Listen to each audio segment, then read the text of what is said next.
Welcome! Fleet Audit validates every node and link in your GPU cluster to ensure there are no surprises when you start running AI workloads. It checks software, firmware, interconnect health, network connectivity, nickel performance, and a whole lot more. Let's go ahead and run the audit.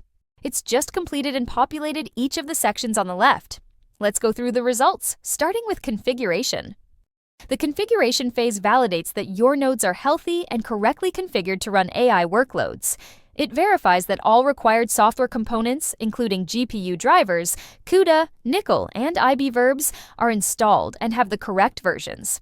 It also ensures required kernel modules are loaded, validates the PCIe topology, and checks for common issues that could prevent GPU direct RDMA from functioning correctly.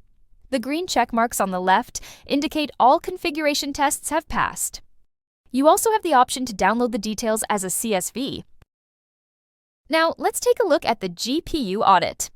It shows the results of GPU software, memory, and PCIe checks. For NVIDIA GPUs, we leverage DCGM diagnostics. For this environment, we uncovered a software issue on one of the 32 GPUs. The details of the problem are shown in red. The next part of the audit covers the front-end network. The front-end network test verifies that all front-end NICs are able to communicate with each other. Here you can see the measured ingress and egress bandwidth for each front-end NIC, as well as a distribution of latencies in the front-end network.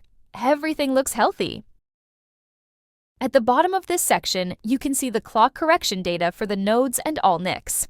In this system, the NIC clock offsets are only a few nanoseconds, which is what we would expect since they are being corrected by Clockwork software. The node clock offsets are larger because they're only being observed, not corrected. This is a user configurable setting. Now we'll look at the backend RDMA network.